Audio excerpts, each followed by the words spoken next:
내착을 켰을 때 사진 3장으로 견적 비교 끝. 내차 수리 고민의 순간 카닥과 함께합니다. 자, 안녕하세요. 축진먹입니다.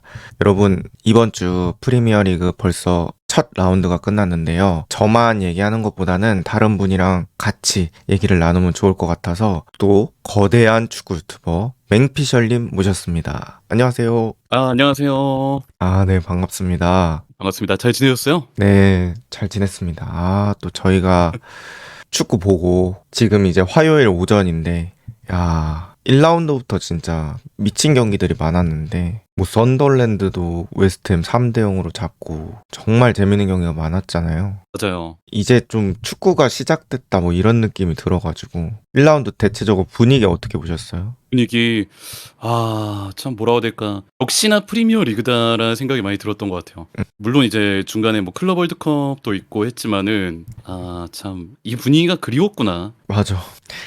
찐먹님은 어떤 경기 제일 재밌게 보셨어요? 저는 경기 자체로는 토트넘 벌리가 좀 재밌었어요. 음, 히샬리송 음, 딱 골랐을 때, 이 몸에 도파민이 쫙 오르더라고요. 진짜 이제 살아났구나. 네, 그래서 딱 그거 보면서, 이게 이 분위기구나. 그러니까 뭔가 프리시즌은 약간 서로가 스파링하는 느낌이었다면, 지금 진짜 UFC잖아요. 그래서 그런 느낌이 나서 좋았는데, 그러면 이제 저희가 5경기 얘기해 볼 거거든요. 빅6 5경기인데 이제 맨유랑 아스날이 둘이 게임을 했기 때문에 그렇게 해서 얘기를 해볼 거고, 먼저 맨유 아스날 얘기부터 해볼 거예요. 맨유가 아스날한테 1대 0으로 지긴 했습니다. 근데 이제 경기력이 또 좋긴 했죠. 혹시 이제 맨유 아스날 경기, 맨유는 좀 어떻게 보셨어요? 저 같은 경우는 경기력 자체는 되게 개인적으로는 좋았다고 생각을 해요.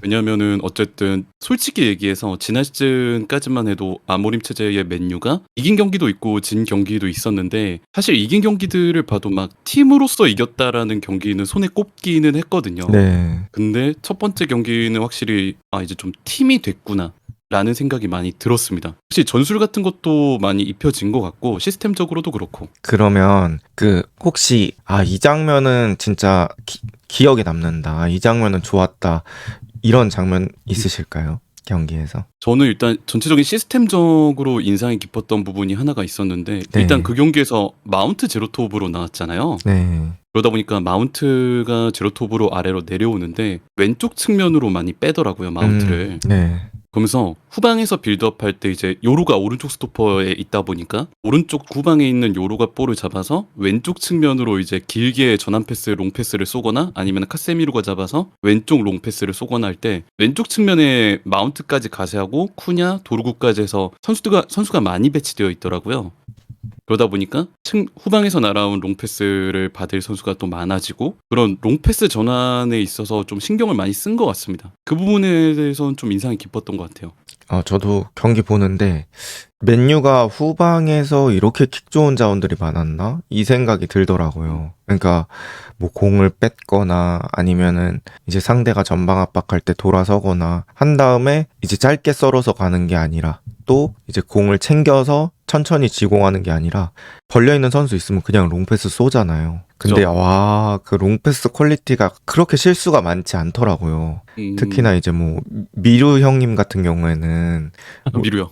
수비적으로 뭐 반응 속도가 힘든 부분이 가끔 있긴 하지만 롱패스 같은 경우엔 또 정확하더라고요. 그래서 맨유가 이렇게 후방에 킥 좋은 자원들이 많았었구나. 그리고 이제 아모림의 그런 전술들이 녹아져 나오다 보니까 그런 것들이 확인이 되는구나. 그래서 저는 그런 것들을 되게 많이 느꼈던 것 같아요. 근데 뭐 어쨌든 사실 축구에서 결과도 중요하다 보니까 그 경기력적으로는 뭐 되게 좋고, 뭐 점유율도 가져가고, 뭐 박스한 터치라든지 뭐 공격 지표에서 우위를 뭐 많이 보였던 맨유인데, 어쨌든 뭐 골을 넣어야죠.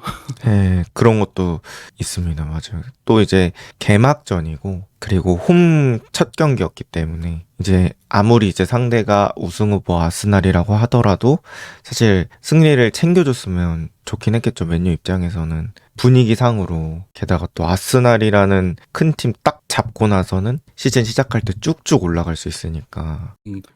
저도 이제 방송할 때 한번 말씀드렸던 내용이긴 한데, 되게 처음에 사실 저희가 1라운드 상대가 아스날이라는 얘기를 딱 들었을 때 걱정이 되게 많았거든요.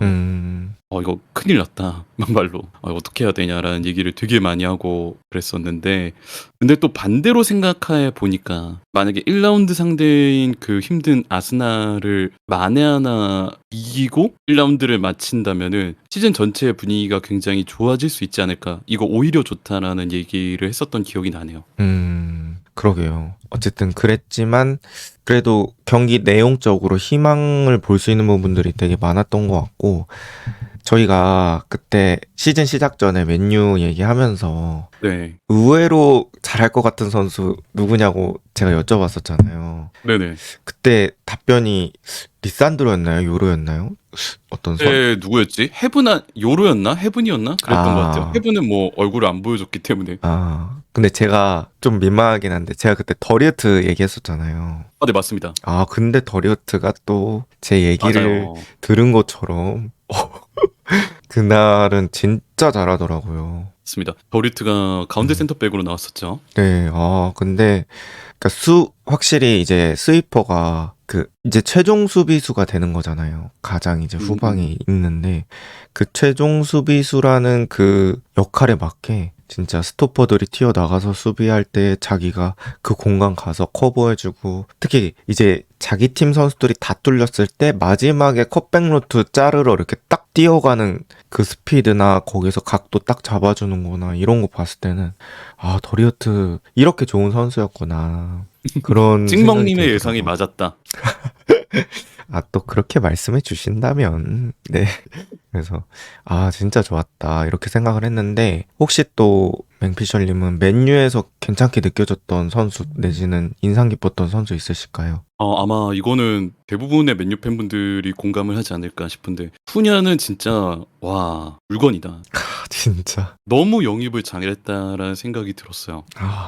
혹시, 일단은 전진성이라는 게 볼캐리 측면에서 너무나 이점을 많이 보여준 선수였던 것 같아요. 경기 내내 보여줬던 장면들만 해도 뭐 중원 지역에서 볼 잡고 돌아서는 거, 아니면 뭐 하프 스페이스 인근, 왼쪽 인근 이런 데서 돌아선 다음에 직접 끌고 올라가는 게 다르더라고요. 그러니까 쿠냐가 제가 기억에 남는 장면은 이제 바인드르가 킥 때렸는데 그걸 이제 공중에서 뒷발로 돌려놓고 앞으로 나간 다음에 이제 사이드에 아마드였나 은베모한테 후반에 뿌려주는 장면.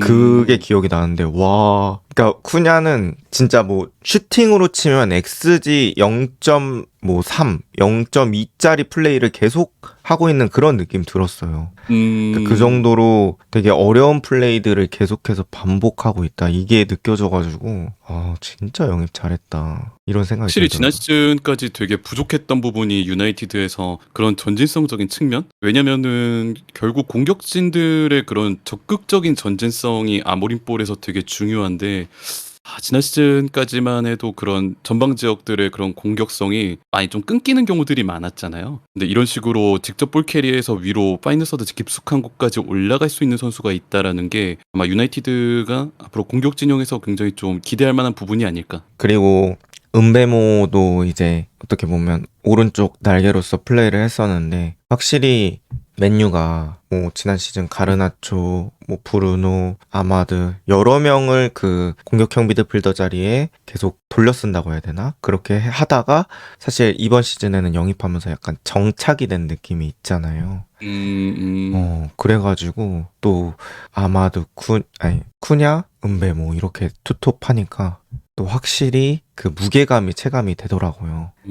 맞습니다. 제가 딱 하나 조금 더 보고 싶은 거라고 한다면은 아무래도 이제 세슈코 같은 경우는 영입한 지 얼마 되지 않았기 때문에 뭐 직접 선발로는 아직 안 쓴 거겠지만 아모림이 일단은 마운트 제로톱 시스템으로 나왔는데, 다음 경기나 어쨌든 장기적으로 봤을 때는 원톱에 세슈코를 놓고 2선에 왼쪽 쿠냐, 오른쪽 은베모로 더블텐으로 갈 것 같다라는 생각이 들거든요. 그래서 다음 경기 선발 주말은 한번 세슈코가 나오는 9번 스트라이커가 있는 그 시스템도 한번 확인을 해보고 싶기는 해요. 저도 그러니까 살짝 이제 메뉴가 조금 더 추가되면 좋겠다고 생각하는 부분이 이제 역습 나갈 때 만약에 이제 은배모한테 뿌렸을 때 은배모가 뭐 달로 이렇게 밀어주면 그 다음에 이제 컵백 받으려고 할 때 가운데가 비는 느낌이 조금 들었거든요. 그래서 이제 그런 것들을 세슈코가 그 자리를 메꿔주면서 컵백 루트에서 피니쉬를 해줄 수 있는 그런 것만 조금 더 진행이 되면 맨유가 역습 때 진짜 무서울 것 같다는 그런 생각이 들었거든요. 확실히 지난 경기 아스날전 같은 경우는 음, 마운트 제로톱을 놓고 아까 말씀드린 것처럼 마운트를 측면으로 많이 뺐다 보니까 측면 수적 우위를 위해서 그러다 보니까 가운데가 많이 비는 느낌이었죠. 찍먹님 말씀하신 대로 그런 걸 좀 받아줄 수 있는 그런 9번 스트라이커를 넣는 시스템으로 한번 가봐도 기대할 만하겠다. 세슈코가 적응이 된다면. 이제 맨유가 다음 경기가 제가 알기로는 풀럼이거든요. 맞습니다. 그래서 그 세슈코랑 해도 괜찮을 것 같아요. 사실 마운트를 투입해서 이제 좀 중원 싸움하는데 지원을 해준 거잖아요. 그러다 보니까 이제 가운데가 비는 그런 게 나타났던 것 같은데 이제 만약에 아스날보다는 이제 풀럼이 체급이 조금 낮으니까 풀럼이랑 게임할 때는 이제 미드필더를 한 명 내려서 지원하는 것보다는 아예 공격수 한 명 갖다 놓고 해도 이제 풀어서 사이드로 갈 수 있지 않을까라는 제 개인적인 생각이 있어서 그때 세슈코 진짜 선발로 투입해가지고 플레이하면 좋을 것 같다. 그리고 이제 세슈코가 골까지 넣으면 뭐 더 바랄 게 없겠죠. 제 개인적인 기대감은 일단 세슈코가 영입설이 뜰 때부터 약간 말씀을 드렸던 내용인데 그러면 세슈코가 이전 팀에 있을 때도 굉장히 좀 넓게 뛰는 유형의 선수였잖아요. 그러면은 전방에 뭐 세슈코, 쿠냐, 은배모가 있을 때 조금 스위칭 플레이를 자유롭게 가져가도 괜찮지 않을까라는 생각은 있어요. 세슈코가 뭐 왼쪽 지역으로 벌렸을 때 쿠냐가 뭐 중앙으로 좁힌다든지 이런 그림들. 세 명이 또 그 넓게 활동하면서 각자 위치에서 또 플레이할 수 있고 쿠냐 같은 선수도 충분히 가운데 들어와서 공격수처럼 뛸 수 있기 때문에 뭐 그런 것들도 좀 무서워지지 않을까 싶습니다. 좋습니다. 그러면은 브루노의 짝 같은 거는 지금 이제 맨유가 아직 뭐 영입이 된 건 아니지만 그러니까 영입이 얘기가 나오고 있지만 영입이 된 건 아니잖아요. 만약에 이 스쿼드로 간다고 했을 때는 어떤 식으로 구성하는 게 제일 괜찮을 거라고 생각하세요?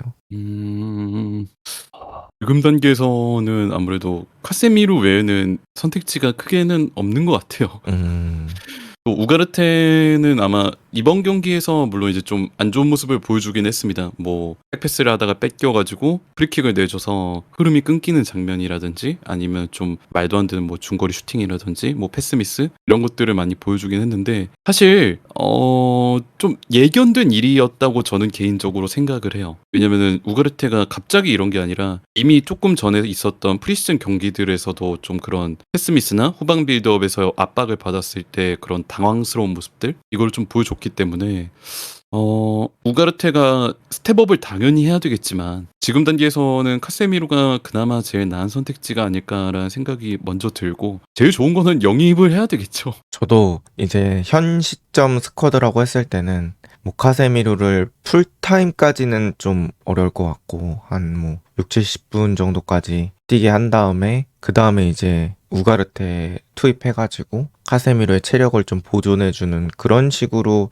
플레이가 돼야 되지 않을까 싶고 뭐 또 한 가지 방법이 있긴 한데 우가르테의 성장이라고 해야 될까요? 우가르테가 뭐 저는 지난 시즌에 안필드 가서 2대2 비겼을 때 그때 우가르테가 진짜 좋았다고 생각을 하거든요. 그래서 뭐 우가르테 본인의 그러니까 영입이 맨유가 결국에 끝까지 만약에 안 된다고 가정을 했을 때는 우가르테의 성장을 또 기대해보는 수밖에 없지 않을까 뭐 이런 생각이 들더라고요. 아무래도 3-4-2를 아모림이 쓰다 보니까 그 4자리에서 미드필더가 투미들이잖아요. 맞아요. 타팀 대비 이제 미드필더 숫자가 적기는 하거든요. 뭐 타팀 뭐 3미들이라든지 4미들 들고 나왔을 때 맨유는 어쨌든 투미들로 싸우는 거니까 측면 지역에 선수 많이 배치하는 대신에 중원에 조금 숫자가 적은 어쩔 수 없는 그런 선택의 결과인데 그러다 보니까 미드필더 2명한테 좀 요구하는 역할이 많은 것 같기는 해요. 우리가 수적으로 적지만 상대 아르테랑 붙었을 때 완전히 밀리면 또 안 된다. 그래도 싸워는 줘야 된다. 최대한 버텨줘라. 중원에서 숫자는 적겠지만 이런 것들이 있는데 참 우가르테가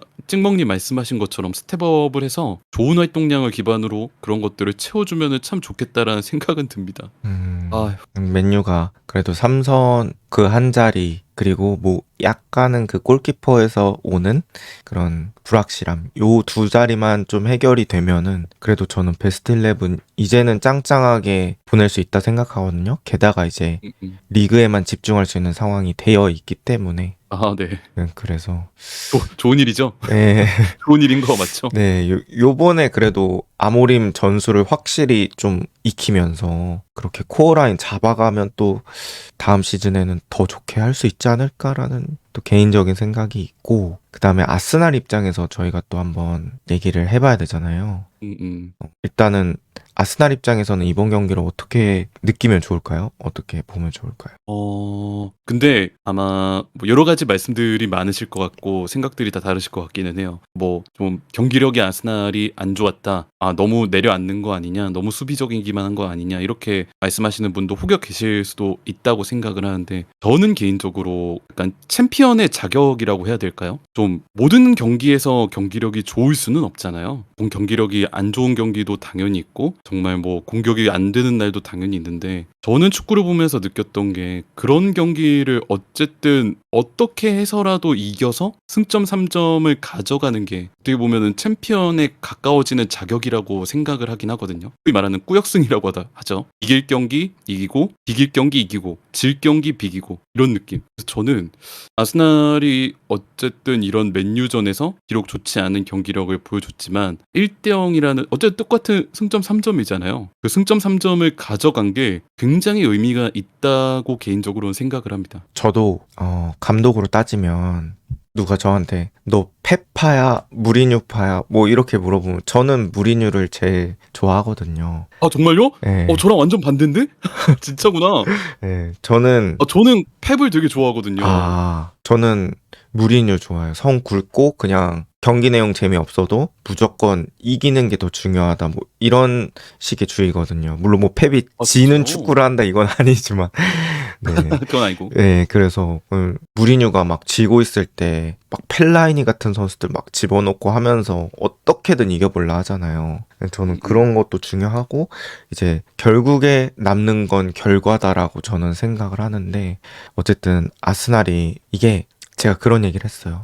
이게 한 15라운드 정도였으면 이 정도 이슈가 안 됐지 않았을까라는 생각을 했거든요. 그러니까 맞아요. 1라운드니까. 네, 1라운드라서 뭔가 사람들의 이목이 조금 더 집중된 게 있고, 이 1라운드를 통해서 이제 시즌 전체의 그림을 한번 그려보는 거라서, 이제 아스날이 이런 거 봤을 때는, 38라운드까지 이 경기력 아니냐? 뭐, 이렇게 이제 걱정하시는 분들이 있을 것 같은데, 그냥 제가 느꼈던 대로 한번 말씀을 드려보자면, 아스날은 원래 빅식스, 특히나 빅식스 원정 갔을 때, 이 아르테타는 되게 실리적으로 게임을 하더라고요. 그러니까 뭐, 맞아요. 신중하죠. 네, 한 골이라도 앞서고 있으면은 뭐 거기서 더 골을 넣겠다 이런 스탠스가 아니고 시간도 조금 태우고 수비적으로도 갔다가 세트피스 적극적으로 활용하고 약간 이런 느낌으로 게임을 하기도 하고 아스날이 특히나 OT 원정 갔을 때는 저는 경기력이 최근에 별로 좋았던 기억이 많이 없거든요. 거의 비슷한 양상이었던 것 같아가지고 어쨌든 간 이제 아스날 입장에서는 개막전 또 빅식스 상대 원정 여기서 승점 3점을 챙겼다? 이거는 이제 나중에 38라운드 뭐 35라운드쯤 됐을 때 아스날이 우승 경쟁하고 있는 상황에서는 상당히 귀중한 승점이 될 거다. 되게 크죠. 3점. 네. 그리고 뭐 나중에 되면은 소중함을 깨닫는. 네, 그리고 뭐 이때 경기력이 안 좋았다 이런 거는 그때 되면 거의 희미해지지 않을까 싶어요. 그래서 아스날 입장에서도 상당히 이제 좋은 승리였고 영입 혹시 요키레스는 어떻게 보셨어요? 저도 그거 여쭤보려고 했는데 일단 네. 저 먼저 얘기를 해보자면 너무 긴장을 한 것 같아요. 긴장도 하고 그리고 좀 요케레스 축구하기 전에 밥을 좀 덜 먹고 와야 되는 게 아닌가. 너무 너무 힘이 넘친다고 해야 되나? 그래 그렇군요. 네, 그래서 약간 그 야채 위주의 식사로 해서 힘을 좀 약하게 만들고 와야 밸런스가 맞지 않나 싶거든요. 그러니까 크로스 할 때도 좀 힘이 많이 들어가고 몸싸움 할 때도 사실 요케레스가 그 몸의 두께가 크다 보니까 갖다 박는 것보다는 그냥 서 있기만 해도 좀 지킬 수 있을 것 같은데 갖다 박으면서 자기도 휘청휘청 대다가 이제 그 다음에 공을 컨트롤 못하는 문제들이 조금씩 발생하더라고요. 그래서 저는 요케레스가 힘 조절이 조금 안 됐던 경기가 아니었나라고 생각을 했습니다. 어떻게 보셨어요, 요케레스? 저는 약간 아직까지 얘기하기가 크게 많을 것 같지는 않아요. 왜냐면은 요케레스가 아직 시스템적으로 찬스를 아직 받은 그림이 크게 없다고는 생각을 하거든요. 아직 뭐 1라운드이기 때문에. 근데 띵멍님 말씀하신 것처럼 저도 개인적으로는 좀 압박을 많이 받은 것 같습니다. OT에서. 또 이제 맨유와의 일도 있었고 그렇다 보니까 본인이 좀 뭔가 보여줘야 된다. 눌리면 안 된다라는 그런 좀 압박감이 있었던 것 같은데 그러다 보니까 좀 힘이 많이 들어간 것 같기는 해요. 측면으로 빠졌을 때 크로스 올리는데 그게 반대쪽 터치라인까지 뭐 날아가는 그림이라든지 뭐 이런 그림들 아니면 뭐 터치가 살짝씩 튀거나 근데 어쨌든 확실한 거는 우리가 또 잊어서는 안 되는 게 요케레스라는 선수가 이적한 지 얼마 안 된 선수라는 거 적응하는데 또 시간이 필요하다라는 거 그런 거를 감안하면은 조금 더 지켜볼 필요는 있지 않을까. 저도 이제 요케레스가 사실 뭐 당연히 강팀과의 게임에서 잘해주면 좋겠지만 요케레스가 자신의 존재감을 제대로 드러내야 되는 건 사실 비교적 아스날이 약팀? 아스날이 중하위권 팀이랑 할 때라고 생각을 해요. 아스날이 우승 때 다른 팀한테 발목 잡히는 게 아니라 다 그런 팀들한테 발목이 잡히잖아요. 그래서 그때 확실히 피니싱을 해줄 수 있는 그런 능력 그런 것들만 해주면 또 아스날 리그 우승에는 정말 많은 기여를 할 수 있기 때문에 약팀을 확실히 잡아주는 그런 능력을 또 기대를 해봐야 되지 않을까. 그러면 다른 경기도 좀 지켜봐야 되겠네요. 아스날 같은 경우는. 그쵸. 아스날은 어쨌든 간 이거를 이제 이겼다라는 거에 의미를 크게 두고 분위기 잡으면서 경기력을 이제 다음 경기부터 잡는데 또 신경을 써야 되지 않을까. 그렇게. 이제 리버풀 본머스 경기도 한번 또 얘기를 나눠볼 예정입니다. 이제 리버풀하고 본머스 리버풀이 4대2로 승리를 했는데요. 전체적으로 이게 첫 경기였잖아요.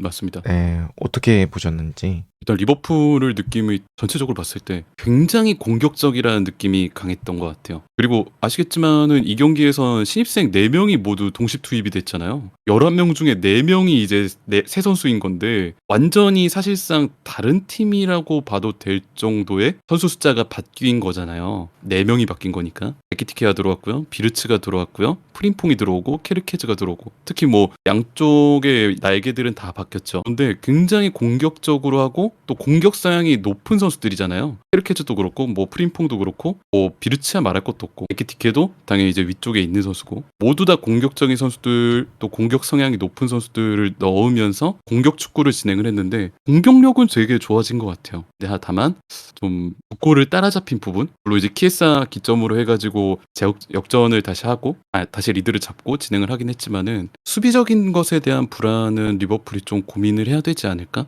특히나 본머스를 상대로 보여줬던 수비 불안 문제가 다른 빅클럽들과의 경쟁에서 또 리버풀은 더 높은 곳을 바라보는 클럽이기 때문에 그런 강한 팀들과의 경기에서 조금 도드라질까봐 그런 부분은 좀 살펴볼 필요가 있을 것 같아요. 리버풀이. 저도 일단은 영입생들 한번 얘기를 해보면 첫 번째 에키티케를 저는 이제 에키티케, 세주코, 요케레스 이렇게 3명이 이적시장 한 매물로 얘기가 나오던 시점부터 그 3명 중에 저는 에키티케를 어떻게 보면 가장 걱정 어린 시선으로 봤었거든요. 오 그래요? 네. 그렇구나. 네. 그리고 이제 가장 뭐라고 해야 되지? 가장 성장캐라고 느꼈었는데 에키티케가 오자마자 뭐 크리스탈 팰리스전에서도 득점하고 개막전에서도 바로 득점하는 거 보고 내가 사람을 잘 못 봤구나. 에키티케한테 사과를 해야겠구나. 이렇게 생각을 했는데 확실히 이 선수가 공격수라는 게 결국 자신감이 되게 중요하잖아요. 근데 자신감이 올라와 있다 보니까 뭐 마무리할 때도 깔끔하게 마무리를 하더라고요. 그리고 저는 리버풀이 에키티케를 되게 잘 사용한다라고 느꼈던 게 에키티케가 사실 중거리 슈팅이나 뭐 강력한 빠따 이런 것들은 정확하게 맞지 않을 때가 많더라고요. 프랑크푸르트 시절에서도. 근데 이제 그런 슈팅은 많이 시도를 안 하는 것 같아요. 이거는 에키티케 본인이 그렇게 플레이를 하는 건지 슬롯이 지시를 한 건지는 모르겠지만 에키티케는 공 잡았을 때 뭐 먼 거리에서 무리하게 슈팅하기보다는 그냥 동료들한테 주고 자기는 공간을 찾아 들어가는 그런 식으로 간결하게 플레이를 많이 하더라고요. 그래서 제가 느꼈던 게 음, 동선 자체는 음, 그 예전에 이제 루이스 디아스를 톱에 썼었잖아요, 슬롯이. 그러면서 이제 왼쪽 측면으로 끌어내려서 약간 측면 가담시키는 그런 느낌으로 썼었는데, 동선 자체는 에키티케로, 물론 이제 디아스에서 에키티케로 바뀌긴 했지만은 동선 자체는 비슷하더라고요. 그래서 루이스 디아스가 왼쪽 측면으로 내려온 것처럼 에키티케도 톱에 있다가 가만히 있지 않고 왼쪽 측면으로 많이 가담하는 듯한 모습?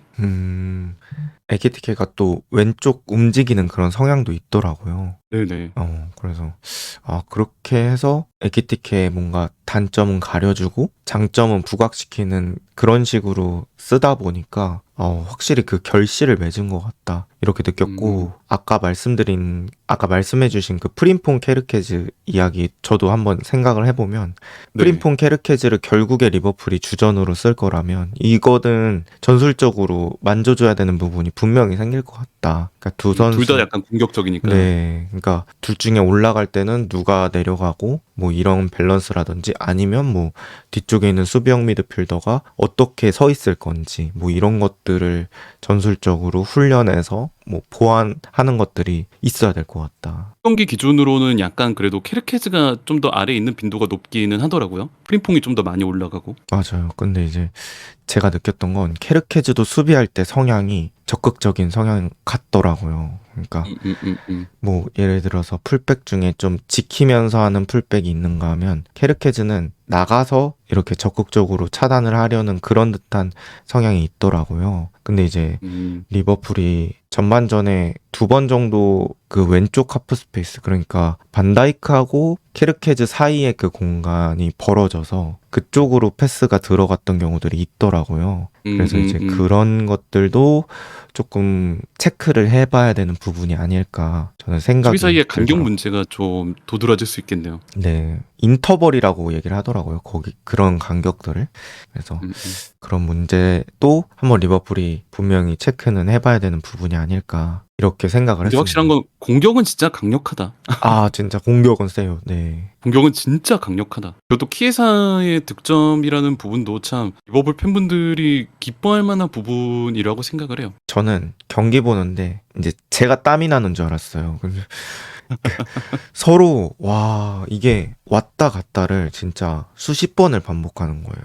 그거 보고 그리고 리버풀이 또 지난 시즌 우승한 이유가 있다고 느낀 게 또 내려앉은 수비 상대로도 그래도 제일 잘 깨는 팀 중에 하나가 아닐까. 뭐 크로스 단순 투입하는 것도 있고 중거리 슈팅도 있고 뭐 윙어한테 돌려서 같이 연계하는 것도 있고 되게 여러 가지 공격 방법이 있어가지고 공격이 확실히 강하다는 느낌이 진짜 들긴 들었습니다. 그래서 그런 수비적인 불안점만 조금씩 조정을 슬롯이 하면은 이번 시즌도 기대할 만하지 않을까? 라는 생각이 드네요. 본머스는 어떻게 좀 느끼셨나요? 본머스도 생각보다 만만히 무너질 팀이 아니라고 저는 느꼈거든요. 물론 본머스가 지기는 했습니다만 저는 예전에도 한번 제 채널에서 말씀드린 내용이긴 하지만 저는 좀 개인적으로 이라울라라는 감독을 좀 좋게 보고 있기는 하거든요. 이라울라라는 감독을 되게 좀 좋게 보고 있고 한데 첫 경기가 일단 리버풀이라는 점, 지난 시즌 디펜딩 챔피언이라는 점, 이런 거를 감안을 해도 되게 좋은 경기를 그래도 본머스 입장에서는 보여줬다고 생각을 해요. 끝까지 따라 붙으려는 모습, 상대 빈틈이나 수비 불안 같은 거를 파고들고 공격적으로 하는 모습, 이런 것들을 보여줬기 때문에 게다가 또 본머스 같은 경우에는 주요 선수들이 많이 빠졌잖아요. 그럼에도 불구하고 감독의 시스템을 유지를 하면서 공격적으로 하는 축구, 압박 축구, 그런 점에서 이번 시즌 본머스도 좋은 모습을 보여줄 수 있지 않을까. 저도 본머스 이제 수비진 핵심 3명이 빠졌는데 자바르니, 하위선, 케르케즈 이렇게 빠졌는데도 여전히 강력하고 특히 케르케즈 대체자로 데려온 그 트리페르라는 선수가 저는 생각보다 되게 괜찮게 느꼈고 또 공격진 세메뇨 역시 지난 시즌부터 쭉쭉 올라오기 시작하더니 슈팅이 일단 너무 좋았다. 강력하죠. 네, 그래서 세메뇨 제가 또 그 빅클럽 가겠다라는 컨텐츠를 하나 했었는데요.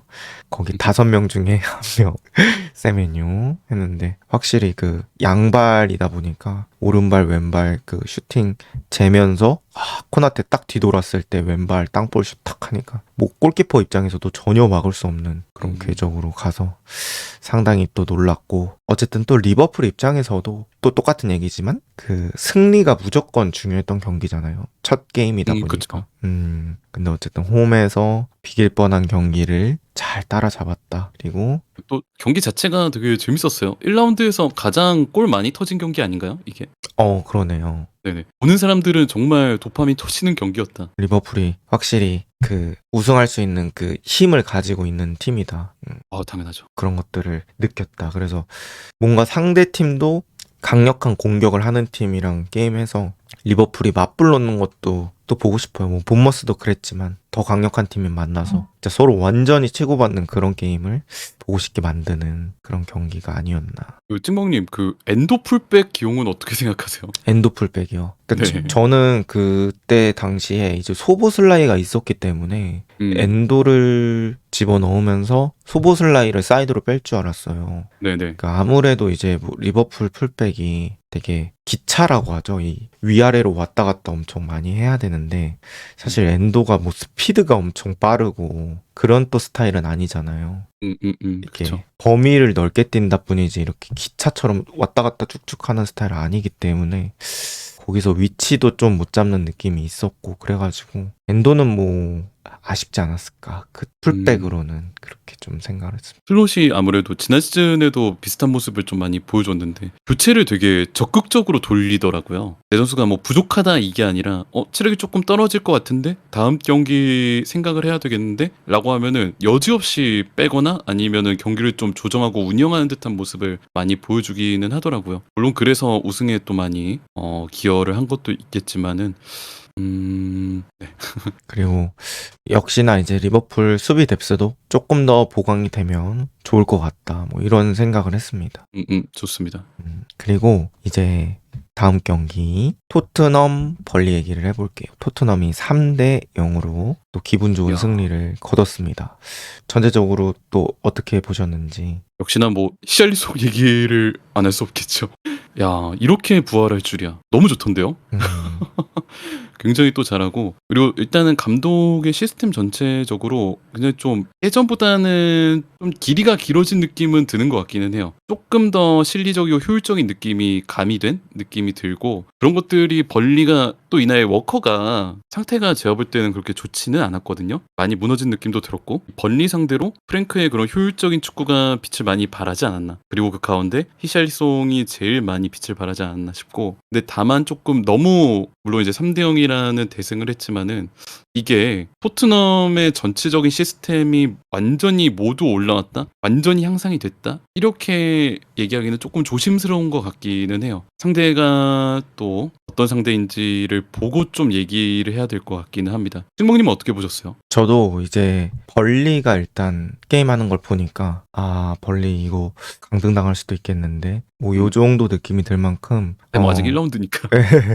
공격적인 완성도가 좀 아쉽다고 느꼈어요. 사실 네. 벌리가 챔피언십에서 승점 100점으로 올라온 팀인데 거기서 46경기에서 16실점인가 했거든요. 그 정도로 실점을 극단적으로 줄이면서 완전히 수비 축구로 올라온 팀인데 일단은 프리미어리그에서는 또 수비적인 게 한계점을 느낄 수도 있겠다라는 생각을 했어. 일단 완전히 또 다른 판이니까. 시작하자마자 3실점을 했으니까 또 그런 것도 있고 분명히 이제 토트넘이 한 골 앞서가고 있었지만 전반전에는 경기 내용적으로 벌리가 충분히 기회를 가져갈 수 있는 부분들이 있었거든요. 근데 이제 맞아요. 거기서 퀄리티가 좀 아쉽더라고요. 뭐 워커가 반대쪽으로 그냥 예쁘게 깔아줬으면 완전히 1대1을 만들어줄 수 있는 패스도 좀 실수했고, 또 로메로가 그날 의외로 좀 실수가 많았어요.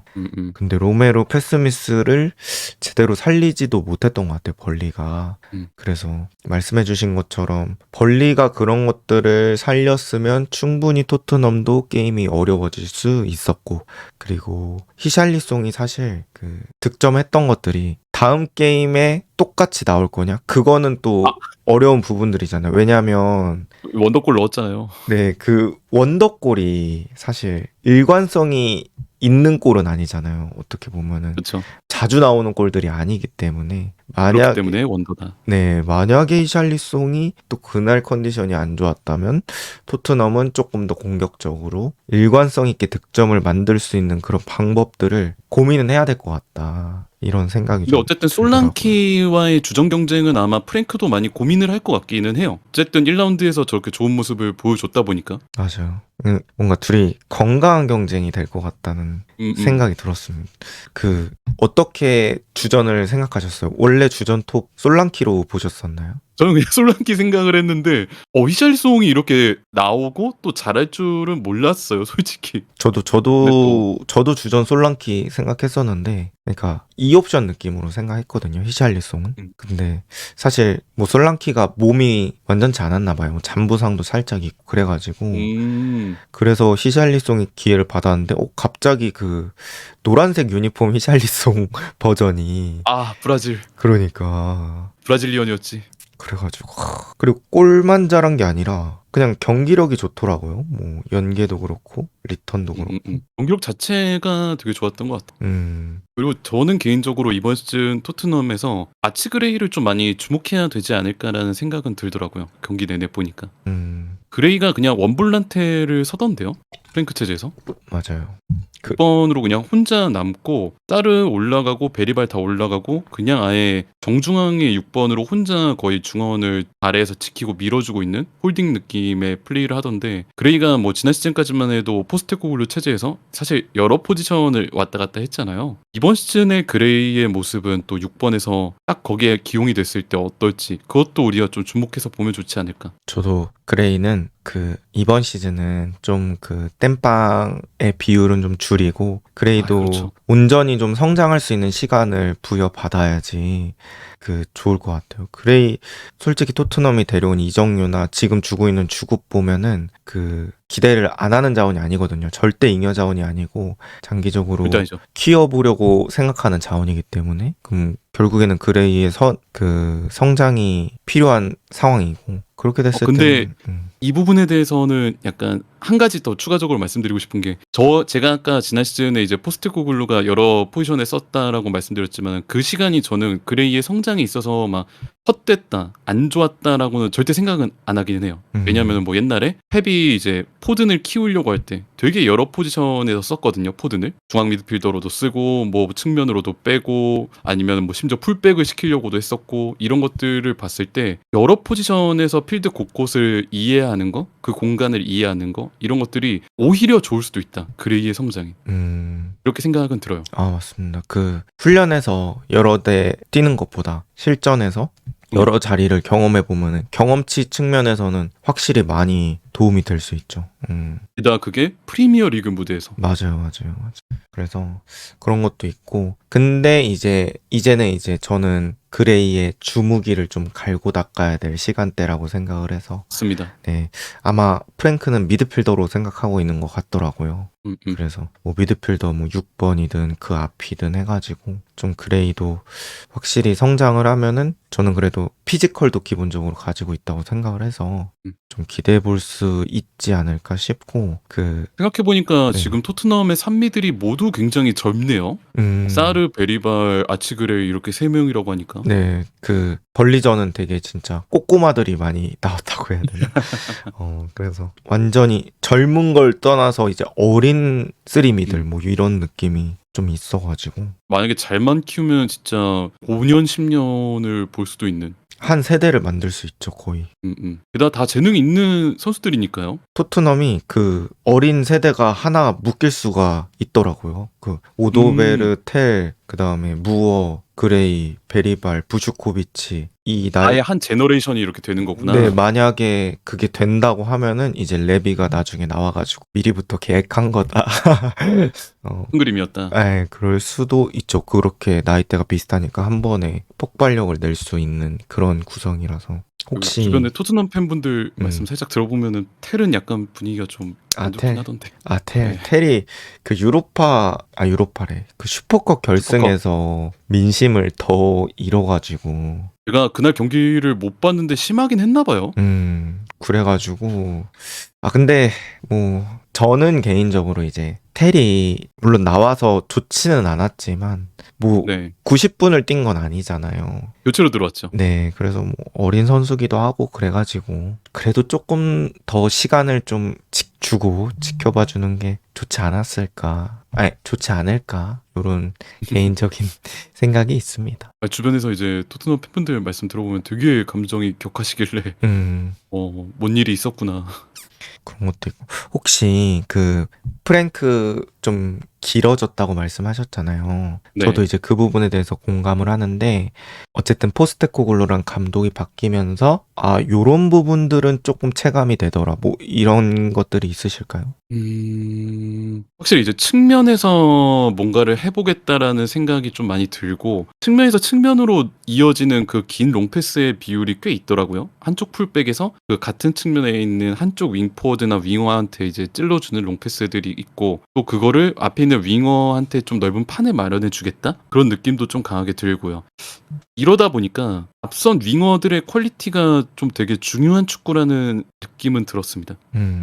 앞선 이제 양쪽 윙어 꼭 뭐 굳이 한쪽만 아니더라도 양쪽 윙어들의 퀄리티가 좀 되게 중요한 축구를 하려는 건가? 라는 생각이 먼저 들었어요. 사실 이제 프랭크라고 하면은 예전 브랜트포드 있었을 때도 그랬지만 한 가지 전술만 막 고집하고 한 가지 시스템만 쓰고 이랬던 감독은 사실 아니잖아요. 상황에 따라서 그리고 자기 손에 있는 선수패에 따라서 여러 가지 뭐 전술이나 시스템들을 왔다 갔다 했던 감독인데 이번 토트넘에서는 어떤 시스템을 보여줄까라는 게 사실 예측은 조금 저는 개인적으로 어렵기는 했어요. 근데 보니까 그래도 준비를 잘 해온 것 같다. 지금 토트넘이 어떤 선수들이 있는 걸 생각을 하고 최선의 결과를 만들기 위해서 노력을 한 게 좀 티가 나는 것 같습니다. 저도 그러다 보니까 히샬리송도 좀 자기한테 맞는 판을 마련을 받는 느낌이었다. 저도 이제 느꼈던 게 가장 눈에 띄게 체감이 됐던 거는 풀백들이 크로스를 올리는 빈도가 더 많아졌다고 느꼈어요. 그러니까 그것도 되게 스피디하게 올리잖아요. 네, 포스테코글루는 이제 풀백이 안으로 좀 들어가서 플레이를 하는 경우들이 있는데 토트넘은 프랭크 감독은 이제 풀백들의 크로스를 적극적으로 올려라 뭐 이런 것도 느꼈고 토트넘은 이제 포스텍 때는 윙어들이 공을 잡으면 풀백이 올 때까지 약간 기다리는 듯한 공을 좀 가지고 있어주는 듯한 느낌 들었다면 여기는 이제 옛날에 흥민이 형님이 약간 그렇게 네네네네 여기는 이제 미드필더들이 공을 찔러줄 걸 준비하면서 뒷공간 뛸 준비 약간 이런 느낌이더라고요. 그래서 그런 부분들도 조금 달라졌다고 느낄 수 있지 않을까. 그래서 뭐 어떤 게 좋다고는 말 못하겠습니다. 근데 이제 통하는 걸 보면은 이제 나오겠죠. 시즌 끝나면 어떤 게 더 확실히 나았었다 뭐 이런 것들이 보여지지 않을까 싶습니다. 약간 뭐 저희 측면에서는 좀 신중하게 얘기를 하는 게 좋을 것 같아요. 왜냐면 또 이 축구 이 시스템 감독 시스템이 강팀들 상대로 어떨까가 제일 먼저 좀 확인이 되면 좋을 것 같다. 그렇게 토트넘 얘기를 좀 마무리하도록 하겠고요. 그 다음에 잠깐 또 소개시켜드릴 게 있어서 배너 보시면 아시겠지만 이번에 카닥이라는 차량 관리 앱 광고를 받게 됐는데요. 우리 영상 보시는 분들께 도움이 될 것 같아서 한번 소개를 드리고 싶었습니다.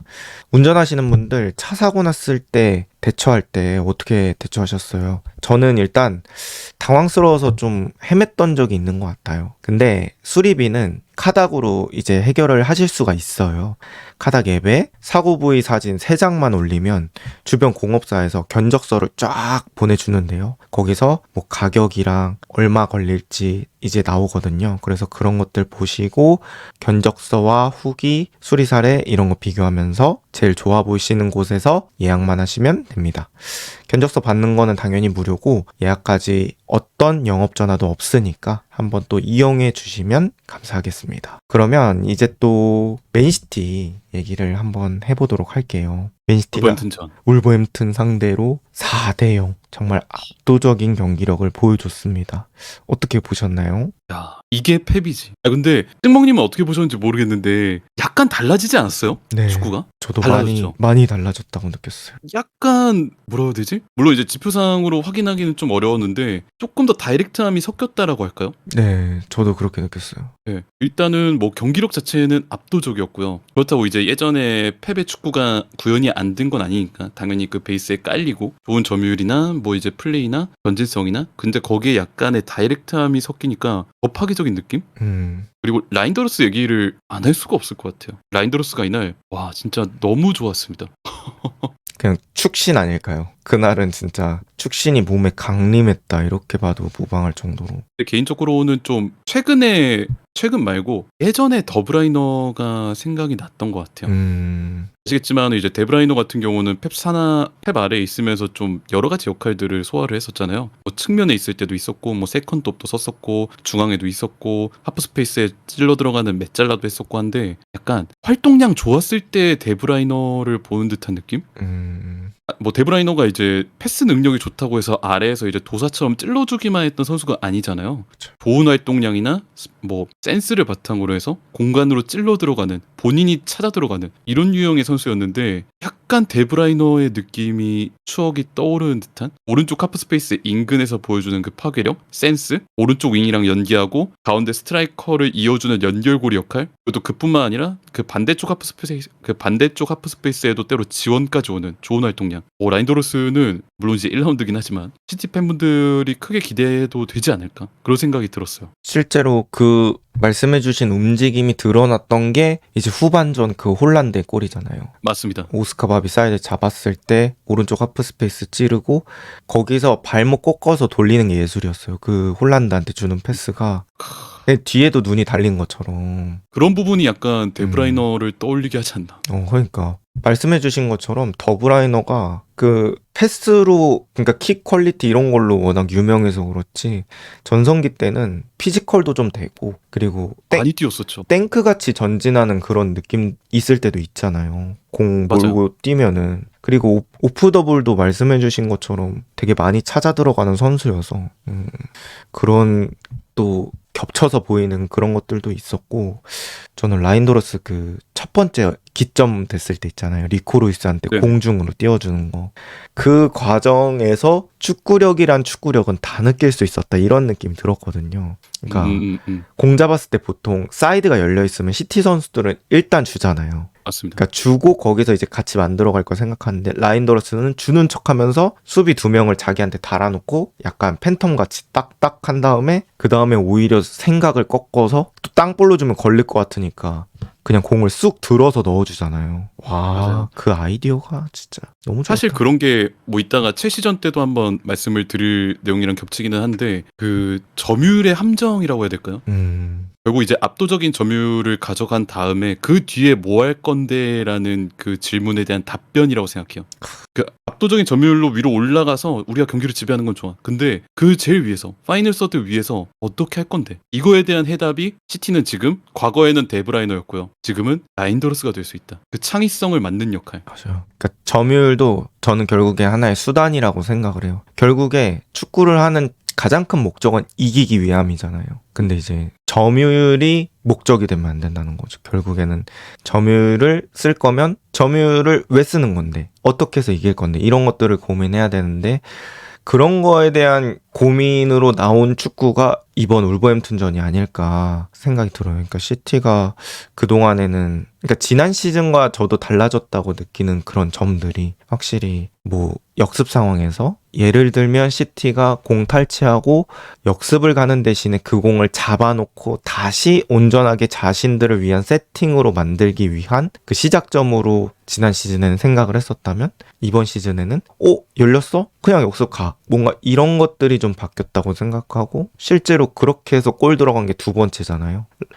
밥이 라인도로스한테 패스해가지고 라인도로스가 넣은 거. 그래서 그런 것들이라든지 또 트래포드도 좀 킥이 나왔던 것 같은데 어떻게 보세요? 트래포드를 기점으로 해서 그런 좋은 장면들이 있었는데 저는 개인적으로 그런 시티의 모습에서 수직성이 좀 강화된다라는 생각이 들어요. 아까 뭐 찍먹님도 말씀해 주셨지만은 측면으로 이제 횡적으로 하는 그런 축구가 시티한테 있었거든요. 왜냐면 그래야지 이제 점유율을 많이 유지할 수 있잖아요. 안전하니까. 이제 횡으로 하는 축구 내 안에 있고 바깥으로 빼주고 바깥에서 상대 끌어들이고 또 안으로 빼주고 이런 그림들. 이게 어떻게 보면 시티가 상대를 가둬놓고 했을 때 가장 이제 안정적으로 점유율을 유지하는 방법 중에 하나였는데 펩이. 근데 이날 경기를 보니까 좀 더 수직적인, 좀 더 종적인, 힘이 조금 더 위험을 감수하지만은 공격적으로 위협을 가하는 트래포드가 하는 킥도 그렇고요. 그리고 후방에서 바로 쏴주는 롱패스의 빈도라든지 중앙에서 앞으로 찔러보내려고 하는 전진 패스라든지 이런 수직성이 시티가 굉장히 좀 강화된 것 같긴 합니다. 그리고 또 이게 펩이 지난 시즌에 비해서 좀 다른 축구를 하려는 건가? 제가 느낀 포인트이기도 하고요. 제가 느꼈던 것 그거에 덧붙여서 좀 말씀을 드리면 첫 번째 그 크로스의 비율도 조금 늘었다고 저는 느꼈어요. 전반전에 뭐 스톤스 같은 선수가 올라와서 크로스하고 뭐 이런 것들 봤을 때 원래 펩의 성향이라면 그리고 지난 시즌 펩의 성향이라면 센터백이 올라와서 크로스까지 올리고 간다. 이거는 저는 많이 상상할 수 없는 그림이라고 봤거든요. 근데 첫 경기에 그런 것들을 보니까 그런 것들에서도 확실히 변화를 주려고 하는구나 이렇게 느꼈고 만약에 지금이랑 비슷한 축구가 지속이 된다면 저는 이거의 수혜자가 홀란드가 될 수 있을 것 같다는 생각을 해요. 그러니까 홀란드는 사실 또 넓은 공간 또 역습 그리고 속도가 붙어있는 상황에서 강점을 보일 때가 많잖아요. 근데 이제 그렇죠.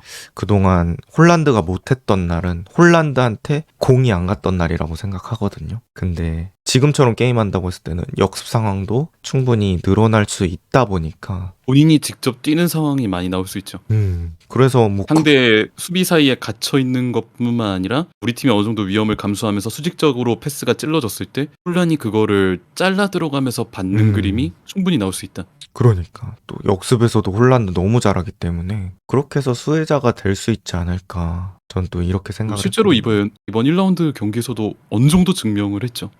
그러니까요. 특히나 그 후반전에 넣었던 그 홀란드 골이 사실 쉽지만 쉽지 않은 골이거든요. 그거 제 생각에는 프리미어리그 20개 팀 스트라이커 갖다 놓고 넣어보라고 하면은 저는 반도 넣기 힘들 거라고 생각을 하거든요. 그럼요. 네, 그런 골이었는데 홀란드가 되게 쉽게 넣는 거 보고 역시 홀란드는 홀란드다. 이게 스트라이커지. 그런 보면 맨시티가 좀 스트라이커 졸업을 빨리 한 것 같지 않아요? 사실 10년은 에이, 걱정이 없죠. 그러니까 혼란 쓰면 되니까. 다른 팀들은 뭐 스트라이커 찾느라 돈도 많이 쓰고 시간도 많이 쓰고 하는데 시티는 거기는 딱 이제 아예 완성을 시켜놓고 다른 데를 메꾸다 보니 상대적으로 뭐라고 해야 될까. 음. 약간 펩 축구를 오래 봐온 입장에서 생각을 하니까 좀 감기가 무량하긴 하네요. 이제 고장 몇 년 전만 해도 앞선 최전방에 스트라이커가 없어서 폴스나인 선수들을 대부분 쓰고 앞에서 이제 파괴력 내는데 조금 어려워했던 펩이었는데 이제 10년간 졸업이라는 찍먹님의 표현을 들으니까 개인적으로 감기가 좀 무량하긴 합니다. 예. 그리고 저는 딱 한마디로 정리하면 더 재밌어졌다라고 느꼈어요. 축구가. 저도 공감해요. 그쵸. 좀 뭔가 속도도 빠르고 그런 다이렉트한 게 또 섞이니까 지공도 더 보는 맛이 있고 뭐 그렇게 돼서 되게 재밌게 약간 봤었던 기억. 지공이랑 이제 속공의 비율이 물론 이거는 확인할 수 없는 문제긴 합니다만은 약간 슬롯하고 비슷해지지 않았어요? 슬롯하고. 슬롯의 축구가 아무래도 그런 지공이랑 속공의 비율이 되게 좋잖아요. 네. 공을 할 때는 지공을 했다가 빠르게 나갈 때는 또 롱패스를 섞다가 전환할 때는 또 길게 뿌리다가 이런 것들에 대한 비율이 사실 되게 좋았었는데 혹시 그런 거에서 펩이 배운 건가? 라는 생각도 좀 들더라고요, 저는. 영감을 받았을 수 있겠죠. 또 그런 거 보면서. 그럴 수 있죠. 음. 확인하기는 당연히 어렵겠지만 뭔가 근데 펩은 또 그런 거 잘 받아들일 것 같아요. 이렇게. 끊임없이 되게 공부하는 감독이기 때문에 그러니까. 그래서 또 오랫동안 최정상의 위치에 있을 수 있는 게 아닌가. 그리고 사실 생각해보면 지난 시즌 우승팀인데 음. 그 우승팀의 전술이나 시스템적인 그런 철학을 충분히 생각을 해볼 수 있죠, 펩도. 그러니까요. 그래서 펩 변화하는 모습 멋있었고 맨시티 또 재밌는 축구를 했다. 이렇게 얘기를 할 수 있을 것 같고 이제 마지막 첼시 대 팰리스 얘기 또 해볼 텐데요. 0대 0으로 비겼습니다. 이 경기는 어떻게 생각하시나요? 그 방금 시티전에서 말씀드린 표현을 다시 가져오자면 그냥 어떻게 보면은 좀 점유율의 함정이라는 표현이 가장 좀 맞는 경기가 아니었나? 라는 생각이 드는 것 같아요. 그 아까 찍먹님이 표현하시는 그 목적성 있잖아요. 우리가 이제 볼을 소유하고 위로 올라갔을 때의 그 목적성. 아까 시티는 그 라인더르스, 뭐 과거에는 데브라이너였다고 한다면은 지금 첼시가 위에서 그거를 해결해 줄 수 있는 창의성의 방점은 누가 될까? 이거에 대한 고민을 좀 적을실하게 보여준 경기가 아니었나? 한마디로 한 문장으로 좀 정리를 하자면 근데 느낀 게 진짜 표현이 되게 고급지시네요. 아니요. 점유율의 함정이고 좋은 표현인데 고급진 표현으로.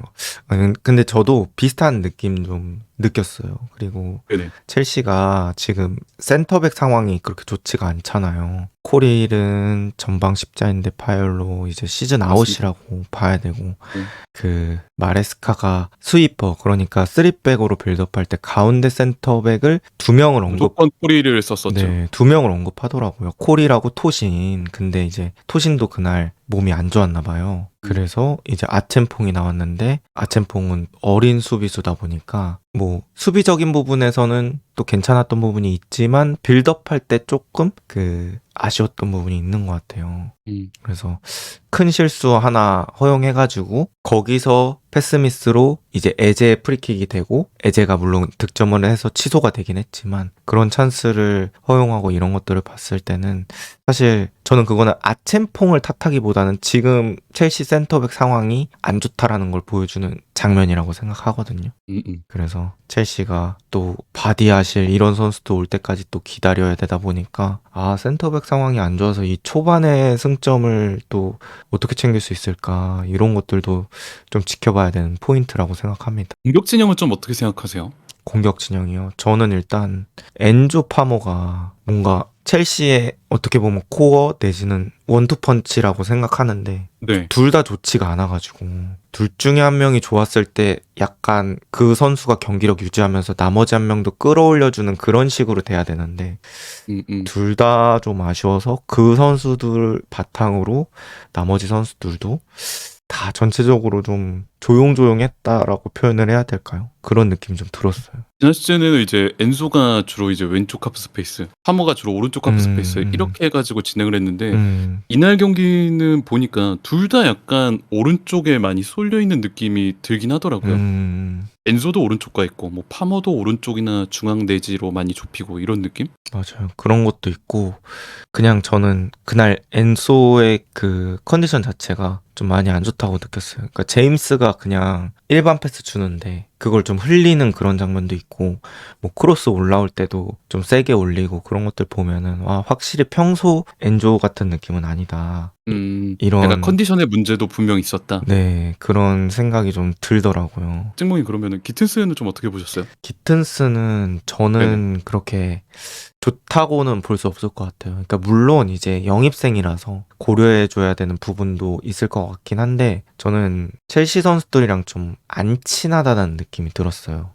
사실 첼시에서 쿠쿠레야가 이제 닥주전으로 이번 시즌에도 뛸 것 같은데 그러면 이제 쿠쿠레야를 잘 활용하는 방법, 호흡을 잘 맞추는 방법 이런 것들이 있어야 될 것 같은데 기튼스가 뭐 쿠쿠레야 오버래핑 돌 때도 그런 것들 잘 이용하지 못하고 또 언더래핑 띄워줄 때도 그 패스를 앞쪽에다 줘야 되는데 뒤쪽에다 주면서 좀 버벅거리는 그런 장면들도 있었고요. 또 파머가 기튼스한테 오픈해줄 때 파머는 기튼스가 출발할 거라고 생각하고 공간에다 줬는데 기튼스는 서서 받으려고 하고 이러면서 안 맞는 경우들이 있더라고요. 약간 호흡적인 문제가 아직은 좀 있다는 거군요. 네. 뭐 기튼스의 실력적인 문제는 지금 얘기하기엔 너무 이른 부분이고 그 선수들과의 호흡이 안 맞는 그런 장면들이 좀 있었기 때문에 그런 것들이 기튼스가 얼마나 빨리 녹아들 수 있느냐 이런 부분들이 저는 중요하다고 생각을 하거든요. 그래서 기튼스는 그런 것들을 좀 올려줘야 되지 않을까라는 생각이 있었습니다. 역시나 파머랑 엔소가 많이 살아나야 된다라는 의견에 참 많이 동의를 합니다. 파머가 또 약간 그 저는 끈이라고 표현하거든요. 그러니까 네. 어떤 선수의 실력을 팽팽하게 잡고 있는 그 고무줄이 있는데 파머 같은 선수는 그 끈이 끊기는 순간 엄청 폭발성이 늘어나는 선수라고 생각을 하거든요. 그러니까 몰아칠 수 있다. 네. 완전히 그 한 골이라도 딱 득점하면 그때부터는 그 선수를 막을 수 없는 그런 템포로 진입을 하게 되는데 파머가 지난 시즌 말에는 그 끈이 계속 이어져 있었단 말이죠. 근데 오늘도 그런 느낌이 좀 있었다. 끈이 좀 묶여있는 듯한 느낌이 있어서 그 끈을 끊어줄 누군가가 필요하다. 뭐 주황 페드로가 됐든 본인이 직접 끊든 뭐 그 사실 제 채널에서 한번 방송 때 말씀드렸던 내용인데 예전에 한번 제가 이번 25-26 시즌 프리미어리그 예측을 한번 했었어요. 그런 콘텐츠를 진행을 했었는데요. 거기서 저는 사실 첼시가 이번 시즌에 정말 모른다라고 조금 거침없이 얘기를 했었거든요. 그 이유 중에 하나가 저는 이제 첼시의 그 환경 때문이라고 생각을 해요. 아시겠지만 첼시 선수들이 젊지 않습니까? 굉장히 어떻게 보면 어리다고 해야 될까요? 굉장히 젊은데 그 팀들의 특징 중에 하나가 뭐가 있냐면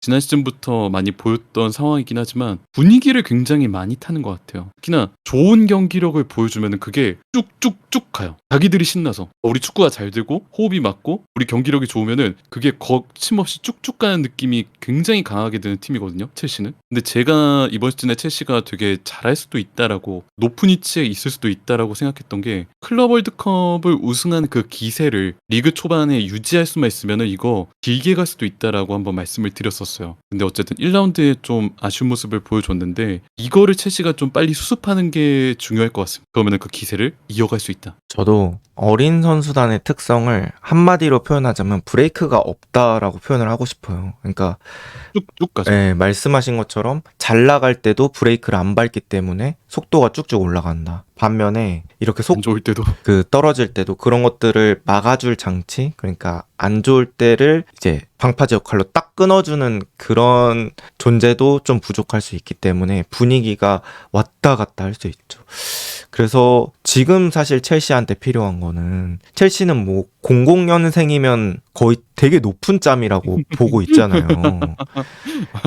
그 정도기 때문에 뭐 티아고 실바, 아스필리쿠에타 뭐 이런 느낌의 선수까지는 아니더라도 어쨌든 베테랑 선수들이 있으면서 뭐 그 선수들이 경기를 많이 뛰지 않아도 됩니다. 뭐 후반에 10분 정도만 투입된다든지 내지는 뭐 라커룸에서 분위기를 잡아준다든지 자신의 경험을 좀 전달해 줄 수 있는 그런 선수가 있으면 너무 좋을 것 같다. 그리고 아까 말씀드렸던 것처럼 그런 부분들이 영향력이 뻗어나갈 수 있는 자리가 저는 센터백이라고 생각을 하거든요. 가장 조금 베테랑의 센터백이 필요하다. 네, 가장 그 후방에서 또 경기를 볼 수 있기 때문에 그래서 뒤쪽에서 얘기해 주기도 하고 뭐 또 센터백은 경험이 또 워낙 중요한 자리이기도 하잖아요. 그리고 지금 첼시가 센터백이 조금 휘청이고 있는 상황이기 때문에 뭐 임대로라도 그런 경험치 많은 선수 데려오면은 저는 괜찮지 않을까라는 생각을 좀 해봤습니다. 알겠습니다. 그래서 첼시도 지금 아쉬운 무승부를 좀 거뒀고 팰리스도 좀 강팀이긴 하더라고요. 확실히. 그리고 에제가 너무 눈에 많이 띄었고 워튼도 그렇고 마테타도 위에서 홀더 플레이를 잘 해주고 절대 방심할 수 없는 팀이라는 인상이 강하게 드는 팀이 팰리스인 것 같아요. 팰리스가 공식 경기라고 해야 될까요? 공식 경기 3연전이 맨시티, 리버풀, 첼시였잖아요. 네네. 근데 거기서 진짜 한 번도 안 지고 이렇게 한 것도 역하죠. 강력하다 이렇게 느꼈고 첼시 입장에서는 어떻게 보면 완전체 팰리스를 만난 거잖아요. 이제 팰리스가 이제 이적 시장에 지금 링크가 있는 선수들이 많기 때문에 이 정도 전투력을 그 9월 이후에는 유지 못할 가능성도 충분히 있기 때문에 어떻게 그냥 뭐 에제 같은 경우 빠진다면 네, 에제는 좀 가능성이 높아 보이잖아요. 그래서 음. 지금 이제 어떻게 보면 첼시는 그 팰리스를 만나는 그 순서라고 해야 될까? 그런 것들이 좀 운이 좀 없었다. 네, 아쉽게 느껴질 수도 있겠죠. 가장 아. 강력한 팰리스를 또 만난 그런 시점이 됐으니. 그렇게 해석할 수도 있겠네요. 네, 그렇습니다. 어쨌든 이렇게 또 매우 긴 시간 동안 맹피셜님과 즐겁게 이야기 나눠봤는데요. 여기서 또 여러분들이 댓글 많이 달아주시고 좋은 얘기 많이 해주시면은 저희가 또 힘내서 이 컨텐츠 계속해서 진행할 수 있으니까 그렇게 좀 잘 부탁드리겠고요. 또 카닥도 한번 이용해 주시면 감사하겠습니다. 오늘 또 소감 어떠셨는지 간단하게만 말씀해 주세요. 저는 뭐 항상 축구 얘기하면은 되게 재밌어서 그래도 찍먹님 말씀하시는 거 듣는 것도 되게 좋았어요. 사실 뭐 아시겠지만은 바깥에서 현생 살면서 이렇게 깊이 뭐 1시간, 2시간 이렇게 앉아서 축구 얘기만 한다라는 게 경험할 수 있는 게 아니잖아요. 그래서 저는 이 자리가 참 좋다. 네. 저도 오늘 역시나 목소리가 좋으셔서 귀 호강했고요. 그 다음에 아니 그 점유율의 함정 그 표현도 그렇게 고급지게 말할 수 있겠구나 뭐 이런 것들을 또 느꼈고 역시나 찍먹님 잘하시잖아요. 저도 원래 잘하시잖아요. 저도 너무 재밌었다 이렇게 얘기를 하겠습니다. 네, 너무 저희 좋습니다. 자주 봐야죠. 또 봐야죠. 좋습니다. 일단은 오늘 이렇게 들어주셔서 너무너무 감사합니다. 감사합니다. 감사합니다.